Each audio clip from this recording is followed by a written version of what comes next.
जय श्री राम।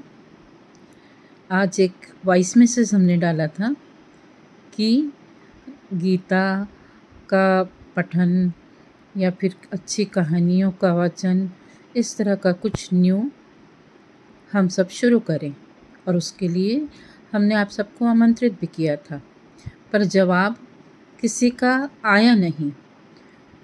तो ऐसा लगा कि चलो हम ही शुरू करके देखते हैं। तो गीता से ही शुरू करते हैं। पर गीता जैसी आप सुनते आए हैं उपदेश के रूप में और प्रवचनों के रूप में, वैसी कतई नहीं बताएंगे। गीता को सामान्य शब्दों में हमने जैसा समझा है उसमें भी उसको और सिंपलीफाई करके आपके सामने ला रहे हैं। उम्मीद है कि आप सब उसे भली भांति समझ पाएंगे और उसे तो एक कहानी के रूप में हम समझें।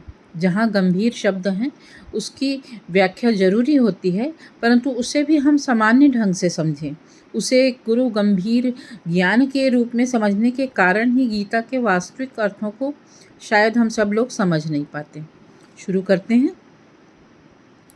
पहला चैप्टर है अर्जुन का द्वंद्व। तो द्वंद्व होता क्या है?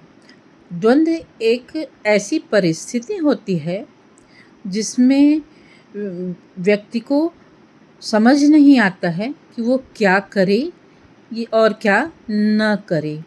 उसको स्थिति क्लियर नहीं होती है, पिक्चर क्लियर नहीं होती है, और इस द्वंद्व को वो ज़्यादा देर तक बनाए भी नहीं रख सकता। अपनी इस स्थिति में वो ज़्यादा देर तक रह भी नहीं पाता। उसके लिए निर्णय करना ज़रूरी होता है, परंतु द्वंद्व की स्थिति में हम निर्णय नहीं कर पाते हैं। बिल्कुल यही स्थिति कुरुक्षेत्र में युद्ध के मैदान में अर्जुन की होती है। और अर्जुन द्वंद्व में क्यों होता है? क्योंकि अर्जुन व्यक्तियों की उन श्रेणी में से है जो स्पिरिचुअल होते हैं, जो बुरे और अच्छे का फ़र्क मानते हैं, जो धर्म के पथ पर चलना जानते हैं। यहाँ एक बात और आपको समझा देंगे कि ऐसे व्यक्ति 3 प्रकार के होते हैं समाज में। एक अर्जुन जैसे, जो बुराई करने से पहले इस बात को जानते हैं कि इस बुराई को करने का परिणाम बुरा ही होगा और मुझे ये बुराई नहीं करना है, ये कभी ना कभी लौट के मेरे पास आएगी। तो वो बुराई से दूर रहते हैं, धर्म के पथ पर चलना ज़्यादा श्रेयस्कर समझते हैं। दूसरे टाइप के लोग जो होते हैं वो दुर्योधन टाइप होते हैं, जिन्हें अच्छे बुरे धर्म अधर्म से कोई मतलब नहीं। कोई मरता है तो मर जाए, परिवार पूरा बिछड़ जाता है तो बिछड़ जाए, दुनिया जाए भाड़ में, हमको जो अच्छा लगता है हम वो करेंगे, वही धर्म है हमारा। ठीक है ना। तीसरे टाइप के लोग वो होते हैं जो सिचुएशन के हिसाब से इधर और उधर दोनों ओर चले जाते और आते रहते हैं। जब धर्म को मानना उनके लिए सहज जान पड़ता है तो वो धर्म मानने वालों के साथ हो जाते हैं, और जब धर्म को मानना उनके लिए कंफर्टेबल नहीं होता है तो वे अधर्मी लोगों के साथ चले जाते हैं। तो इसमें कुल मिला के बात ये सामने आई कि पहली कैटेगरी में अर्जुन जैसे व्यक्ति जो सृष्टि के नियमों का पालन करते हैं, जो धर्म के नियमों का पालन करते हैं। दूसरी कैटेगरी में दुर्योधन जैसे व्यक्ति जो खुद अपने नियम होते हैं, सृष्टि का नियम को नहीं मानने वाले, उनको लगता है वही सृष्टि का नियम बनाने वाले सक्षम व्यक्ति हैं। और तीसरे वाले तो किसी काम के नहीं होते, जो इधर भी पाए जाते हैं उधर भी पाए जाते हैं। तो यही द्वंद्व कुरुक्षेत्र में अर्जुन के मन में था, परंतु दुर्योधन के मन में बिल्कुल भी नहीं था। युद्ध के मैदान में उसने पहले अपनी सेना को गौर से देखा, उसके बाद सामने वाली सेना को गौर से देखा, उसके बाद वो अपने गुरु द्रोणाचार्य जी के पास आया। वो एक चालाक तरह का व्यक्ति था। उसने क्या किया जैसे हम जब किसी को भड़काते हैं, रेज़ करते हैं, तो वो अपना परफ़ॉर्मेंस अच्छा देता है। तो दुर्योधन जानता था कि द्रोणाचार्य जी के मन में कहीं न कहीं पांडवों के लिए एक सॉफ्ट कॉर्नर है।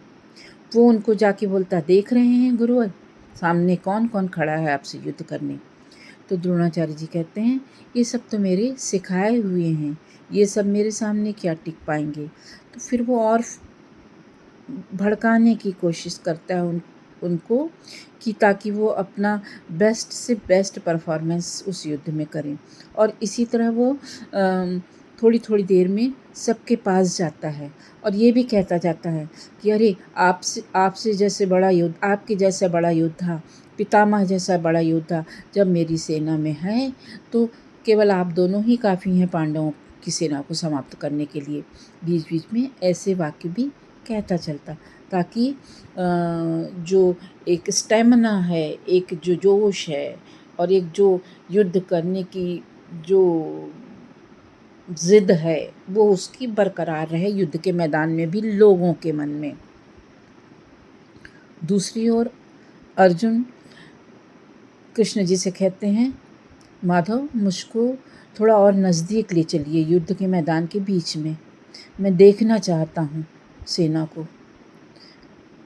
नज़दीक आ जाते हैं तो अर्जुन देखते हैं पितामह खड़े हैं। बीती यादें सामने आ जाती कि इनकी गोद में खेला हूँ, गुरु ने कैसे शिक्षा दी है, कैसे अप्रिशिएट करते थे।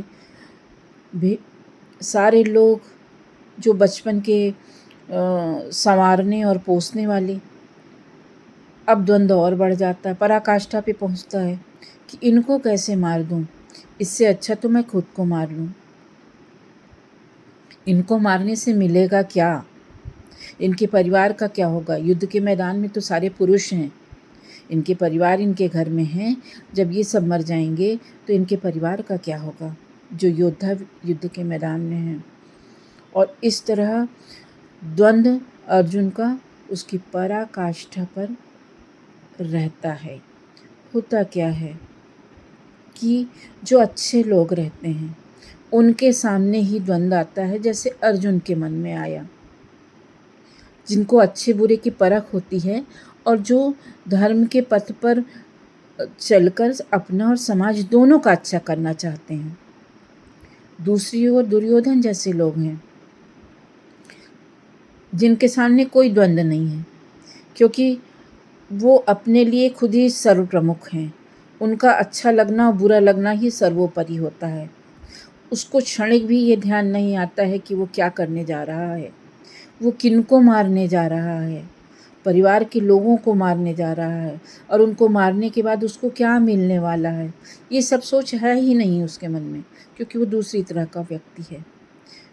और उसकी यह भावना बलवती किस तरह से होती है, जो कि आम तौर पे हम सब के घरों में, समाज में, हर जगह यही प्रवृत्ति इसी तरह से पोषित और फलित होती है। हम आपको उदाहरण से समझाते हैं कि जब कोई एक बार गलती करता है तो जो अच्छे लोग रहते हैं, छोड़ो कौन बात को बढ़ाए, शांति बनाए रखो, छोड़ दो। फिर वो दूसरी बड़ी गलती करता है, अरे छोड़ो, ज़्यादा इससे सबको हानि होगी, सबका स्वास्थ्य खराब होगा, छोड़ दो। ऐसा करते करते उसको छोड़ते छोड़ते दुर्योधन की तरह वो एक विष का वृक्ष बन जाता है, जिसे काटे बिना विष को ख़त्म नहीं किया जा सकता। और यही स्थिति दुर्योधन कर चुका रहता है और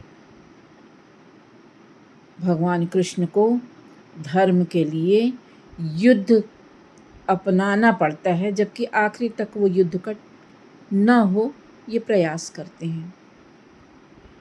तो इसका निष्कर्ष क्या है?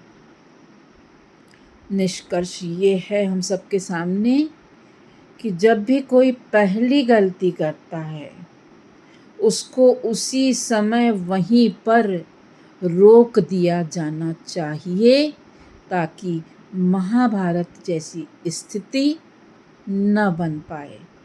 हम सब बिल्कुल इसका उल्टा करते हैं कि महाभारत का परिणाम क्या था।